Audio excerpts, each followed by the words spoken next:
안녕하십니까. 동명대학교 이지은 교수입니다.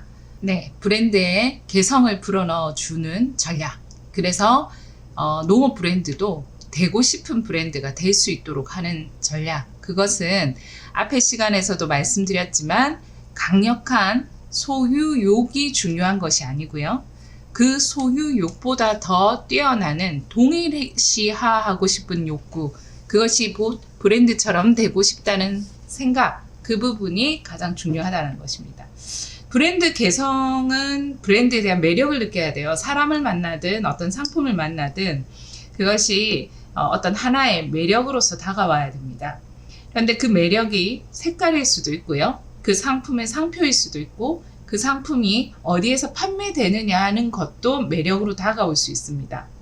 우리가 하나의 상품을, 브랜드를 하나의 인간과의 관계도 이렇게 우리가 볼 수가 있는데요. 사람을 만나셨을 때 굉장히 너무 아름다워서 혹하다가도 대화를 나눴을 때 그 매력이 떨어지는 사람도 있죠. 똑같습니다. 상품도 너무 화려한 포장에 또한 그 어디에서 파느냐에 따라서 혹했다가 실제로 사용을 해봤더니 그 매력이 떨어지는 경우도 있습니다. 하지만 그 보았던 매력과 그 사람을 더 만나면 만날수록 그 매력이 훨씬 상승 효과를 가지게 된다면 우리는 그 브랜드, 그 매력에 그 사람의 충성도가 더 견고해질 수가 있습니다. 그러면 굳이 마케팅을 하지 않아도 상품이 계속적으로 판매가 되는 거죠. 재구매가 일어나니까요.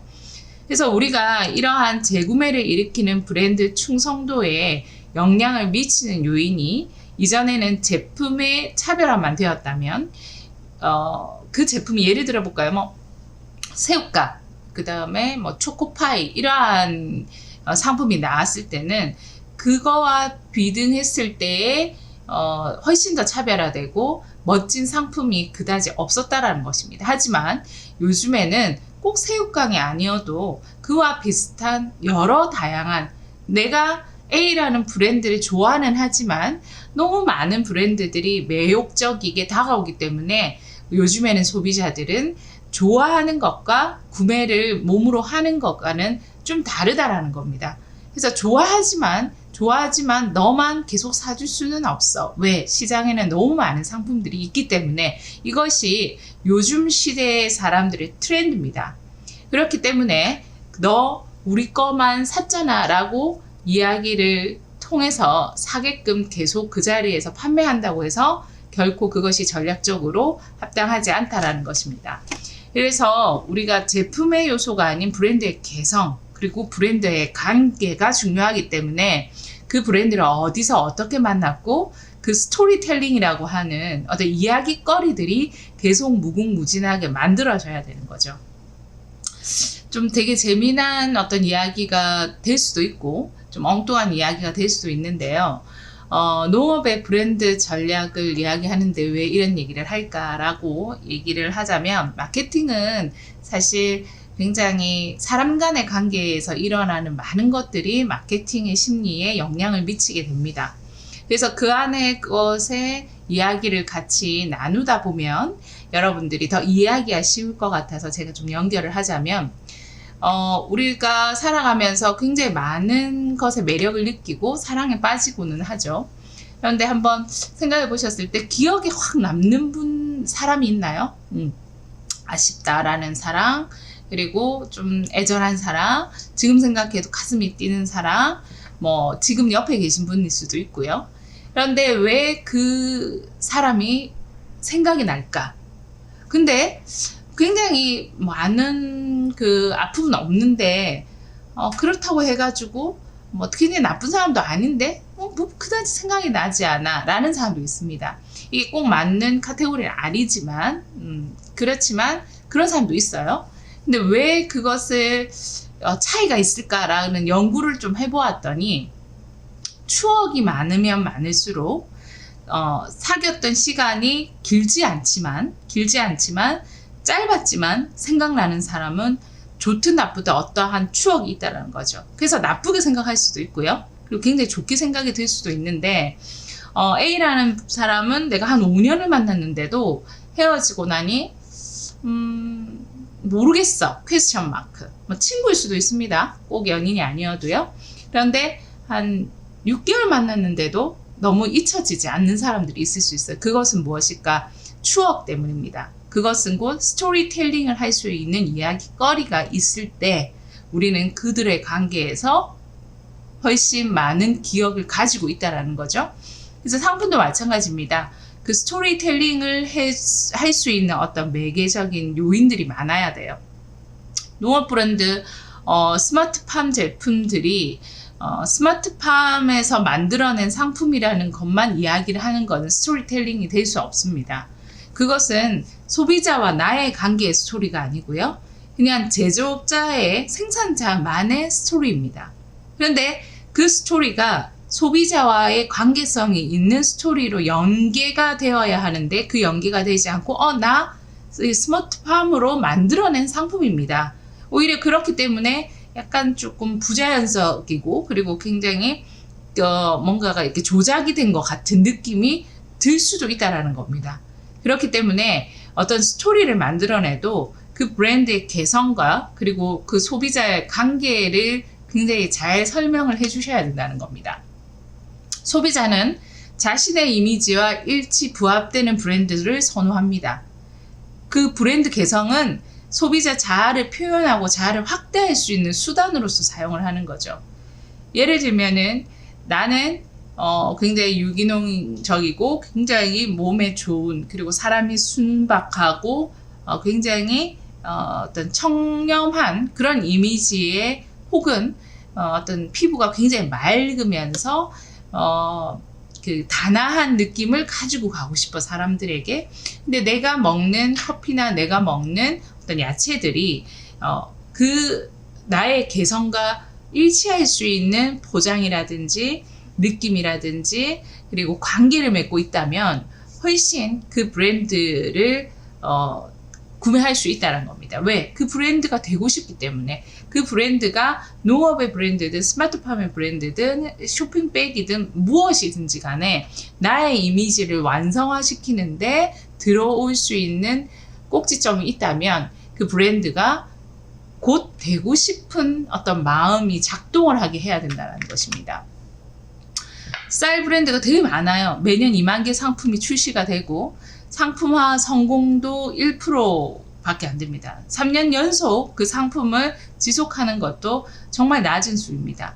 그런데 왜 이러한 쌀 브랜드가 많음에도 불구하고 소비자들은 그냥 뭐 2,000쌀, 그냥 2,000쌀 그냥 그렇게만 살 수밖에 없을까? 하지만 또 쌀 브랜드에서 성공한 브랜드들은 왜 그랬을까? 그 안에 상품이 정말 차별화가 있을까요? 너무나도 차별화가 많이 나서 여러분들이 그 구매를 하시나요? 아니라는 거죠. 그 자리에 그가 판매되고 있기 때문에 구매하는 경우도 많고요. 또한 차별화를 느껴서 했다면 그 브랜드와의 관계성과 개성에서 어디에서 판매돼요? 마켓컬리에서 판매를 한다. 나 마켓컬리에서 구매를 하는 굉장히 세련된 어떤 현대인이지. 그렇기 때문에 거기에서 판매되는 쌀을 구매를 하는 겁니다. 한살림에서 쌀을 구매한다. 뭐 이러한 어떤 어디에서 구매하는 브랜드의 연결성도 곧 스토리텔링이 될 수 있다는 겁니다. 그러면 브랜드처럼 되고 싶다라는 생각을 하는 어떤 구현은 어떠한 구현으로 방법으로서 제공이 될 수 있을까? 첫 번째, 제품이나 서비스 차원에서 구현할 수도 있습니다. 로또라는 일본 시계 브랜드예요. 근데 이 로또는 전통적으로 아주 오래된 시계 브랜드는 아닙니다. 하지만 굉장히 인기를 얻었던 이유는 첫 번째, 굉장히 합리적이지만 보수적이지 않은 사람으로 보이고 싶은 거예요. 그러니까 조금 멋있는 시계들은 보면은 굉장히 롤렉스 시계, 뭐 까르띠에, 뭐 이러한 시계들은 굉장히 보수적일 수 있죠. 근데 보수적이지 않은 것은 조금 더 전통적이고 굉장히 퀄리티 있어 보이지 않은 거예요. 근데 이 로또 브랜드는 안에 시계의 부속품까지도 본인이 고를 수 있게, 줄도 고를 수 있게. 그래서 이것을 고른 그 섬세함은 나를 나타낼 때 합리적이지만 보수적이지 않은 사람, 그리고 자신의 취향과 패션 감각이 굳건한 사람으로 이 시계 하나가 표현이 되는 것입니다. 그래서 제품이나 서비스 차원에서의 그 프로세스 자체가 그 사람에게 개성의 일치화를 느끼게 할 수 있다는 거죠. 좋은 시계를 그 매장에 가면 로또 시장 그 시계 매장도 굉장히 중요해요. 여러분들이 매장을 구경을 하게끔 만들 때도 그 오프라인에서는 경험치를 계속적으로 제공을 해줘야 됩니다. 그냥 매장이라고 생각하시면 안 돼요. 판매하는 매자를 쓰는 게 아니라 구매할 매자를 썼을 때 매장을 분석을 하셔야 됩니다. 그러면 왔을 때 구매자가 그곳에 왔을 때 즐길 수 있는 거리들을 주셔야 된다는 겁니다. 그냥 상품만 쭉 진열하는 것이 아니라 시계 좋은 게 많아라는 것에 즐거움을 주는 것이 아니라 내 마음대로 시계를 조합해보는 경험을 편하게 제공하는 것. 어쩔 때는 매장을 자기 사장 마음대로 내 판매하는 사람이 논의는 아주 그냥 장소로만 활용을 하시는데 매장 자체에서의 개성도 뿜어낼 수가 있습니다. 자, 여기 사진을 보시면요. 일렉트로 마트입니다. 이것은 말 그대로 그냥 일반 마트, 그냥 전자랜드, 이런 디지털 스토어 같은 곳입니다. 안에 가면 컴퓨터도 판매하고, 로봇도 판매하고, 그런데 매장에서 들어가기 전부터 굉장히 그 매장의 액티비티한 부분들을 보여줌으로 인해서 일반적인 상품을 그곳에서 똑같이 사더라도 기분 좋고 그 매장에서 느끼는 개성이 이입될 수 있도록, 그래서 이왕이면은 저기 가서 물건을 사고 싶다는 그 매장의 동일시도 전달을 한다는 겁니다. 알마니 매장입니다. 뷰티샵인데요. 일반 뷰티샵도 너무 많죠. 너무 많지만 빨간색의 색깔로 자기만의 어떤 독특한 차별성을 나타냅니다. 모든 스마트폰 브랜드가 이렇게 하라는 건 아니지만 이 안에서의 맥락을 잘 찾으셔야 됩니다. 제품이나 서비스 차원에서 그 개성을 구현할 수 있어야 된다는 거죠. 요즘의 브랜드들은 보면요, 서비스 차원에서 어떠한 그 브랜드화가 되게끔 하냐면요, 온라인 상에서도 충분히 사람과 통화하는 것처럼 그 사람이 대답을 하지 않아도 다 인터넷 안에서의 AI나 이 다양한 그 머신들이 돌아가서 대답을 하더라도 나에게 어떤 관계를 맺게 한다면은 그 사람들이 충분히 그 브랜드의 그 개성을 느낄 수 있다는 거죠. 관계를 느낄 수 있다는 거죠. 이 영화 허라는 영화가 있어요. 그 허에는 이제 아이폰의 쉴이라는 그 나오는 그 AI와 대화를 통하다가 사랑에 빠지게 되는 겁니다. 그 쉴이야 사랑에 빠지고 괴로워하고 외로워하고 그리고 굉장히 그 다독임을 받게 되는 그러한 과정들에서 사람과 헤어졌을 때 똑같은 괴로움을 나타내고 있어요. 자, 요즘 시대에서 봤을 때 과연 사람과 다른 기계와 했을 때 그 대화를 하고 관계를 맺었을 때 과연 그 기계와의 관계에서는 별로 그렇게 아픔이 없을까? 아니라는 겁니다. 그 브랜드의 동일시가 됐을 때는 기계와의 헤어짐도 인간의 헤어짐과 굉장히 비슷한 어떠한 작동들을 한다라는 거죠. 그래서 카카오톡은 플러스 친구라는 것의 아이콘을 만들어서 카카오톡 안에 있는 입점 기업들에게 입점 브랜드에 플러스 친구를 맺게 해서 그 플러스 친구들에게만 뭔가 다른 것들을 제공해주는 그런 특별한 관계를 맺게 하는 거죠.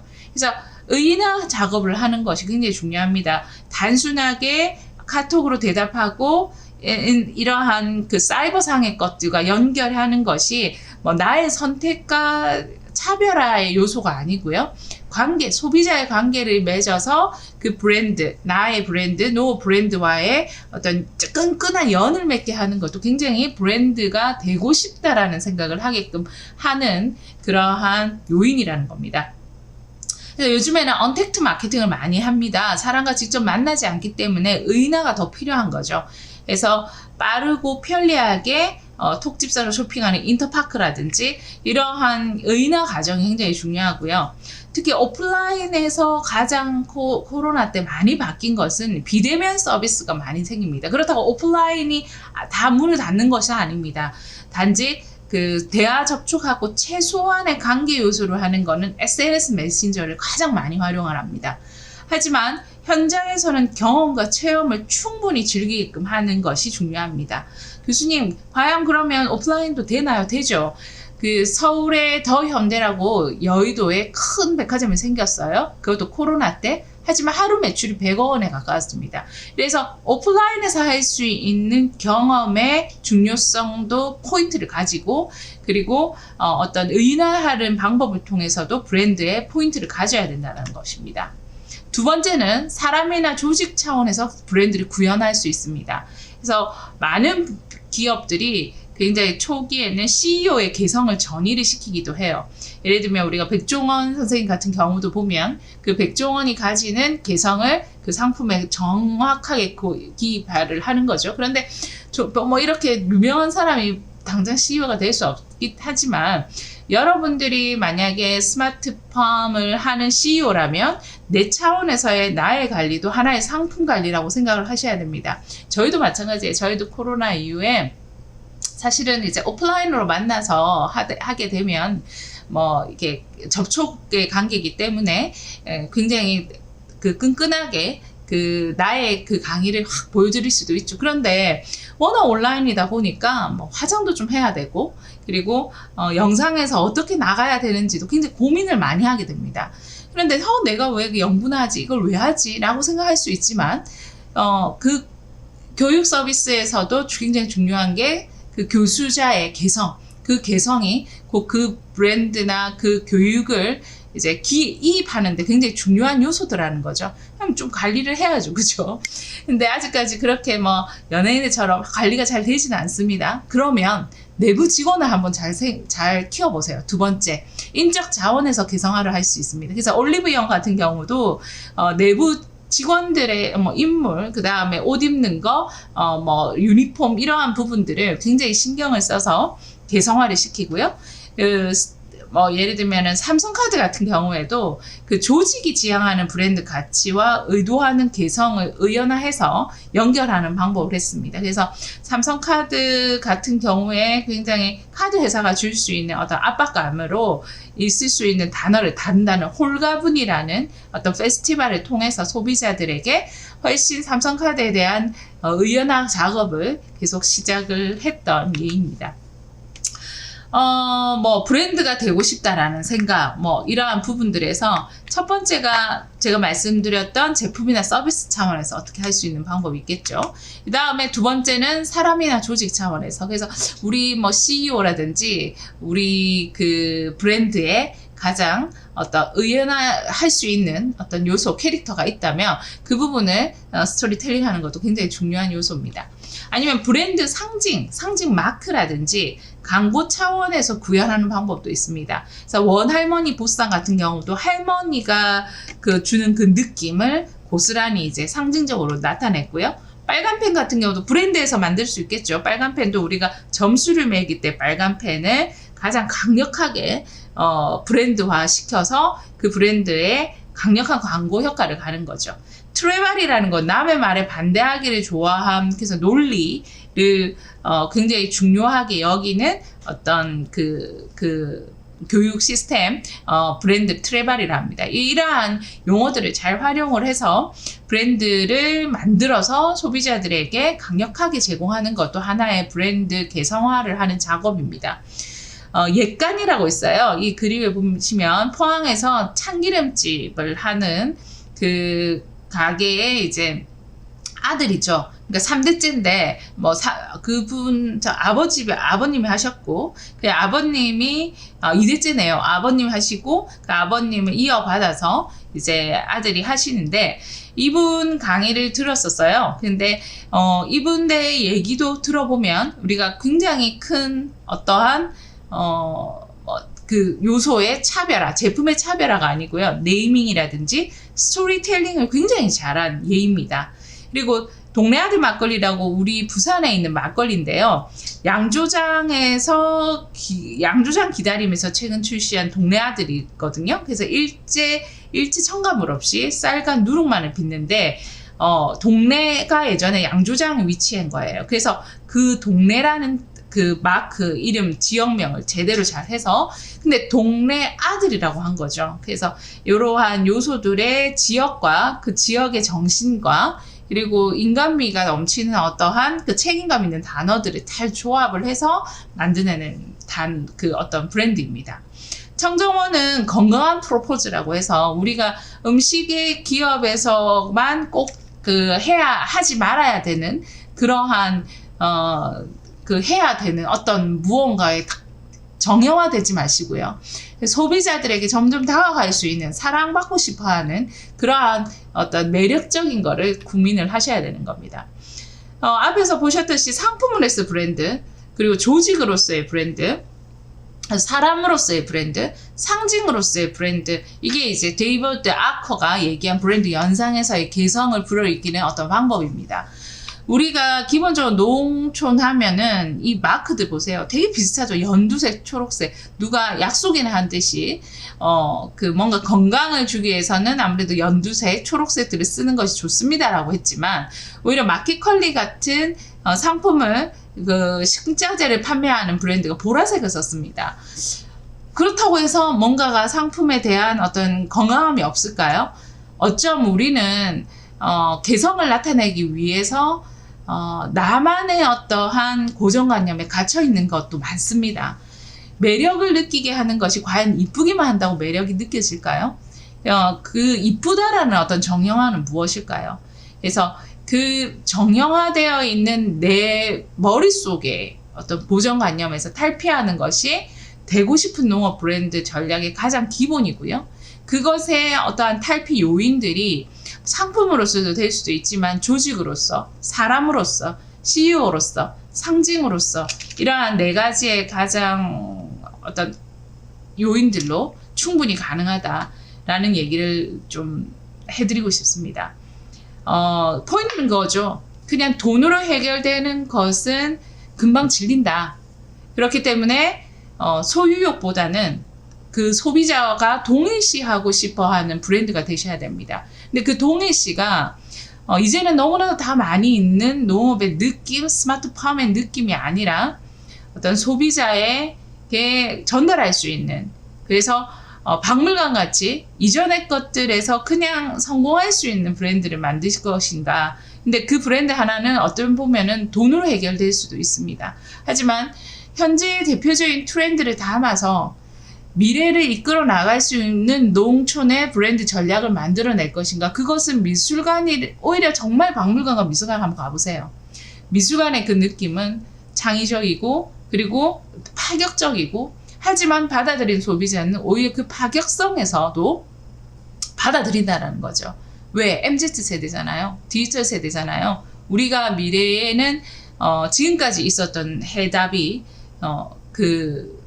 그것만을 끌고 간다고 해서 그 미래가 펼쳐지지 않는다라는 것을 앞에 내용에서 코로나로 일어난 어떤 현상들, 그래서 우리도 트렌드를 공부를 할 때 이전의 방식과는 전혀 다른 것으로 고군분투했습니다. 지금도. 그래서 유튜브라든지 책이라든지 엄청나게 쏟아지는 거죠. 왜 그럴까요? 그게 해답이라면 그것에 대한 것만, 고점만 있겠지만 계속 쏟아지는 거는 그 기준이 지금은 우리가 각자가 만들어서 그것을 서로 간에 공유해야 하고요. 그 사례가 또 10년, 20년 지속될 수는 없다라는 것입니다. 그래서 계속적인 현대적인 마케팅 전략을 해야 하는데, 그것이 농업 브랜드라고 해서 연두색에 맺혀 있다거나, 그리고 건강이라는 어떠한 개성으로만 맺혀 있기에는 너무 다양한 것을 받아들일 소비자가 많다는 거. 그렇기 때문에 여러분, 어쩜 농어촌이라는 어떠한 우리가 가지고 있는 그 고정관념에서도 여러분들이 그 고정관념을 벗어날 수 있는 차별화된 전략을 충분히 지금 해도 될 수 있는, 그래서 그것이 이미 되어 있다면 또 다른 전략을 해야 되겠지만 지금 되어 있지 않기 때문에 여러분들이 시도하면 정말 그것이 시초가 될 수 있는 그러한 시점에 있는 것 같습니다. 많은 기술도 배우셔야 되고, 안에 특허를 받는 여러 영상들도 많이 있지만은 그것을 만드는데 어쩜 마케팅에서 브랜드를 만드는 전략, 되고 싶은 브랜드가 되게끔 하는 전략에 대해서는 잠깐 이렇게 배운다고 되는 것이 아니고요. 여러분들이 충분히 고민하고 또 고민하고 함께 또 나누고 해야지 않을까. 그래서 시계 브랜드라고가 성공했다고 내 브랜드는 안 되겠지가 아닙니다. 그것은 소비자들이 받아들일 수 있는 어떠한 그 범위를 말씀을 드리는 거기 때문에 충분히 한번 고민하고 사례들을 많이 보시면 좋을 것 같습니다. 되고 싶은 브랜드, 사고 싶은 브랜드, 구매하고 싶은 브랜드가 아니라 되고 싶은 그 브랜드 꼭 만드셔서 성공하시기를 바라겠습니다. 다음에 또 다른 강의로 뵙겠습니다. 동명대학교 이지은 교수였습니다. 감사합니다.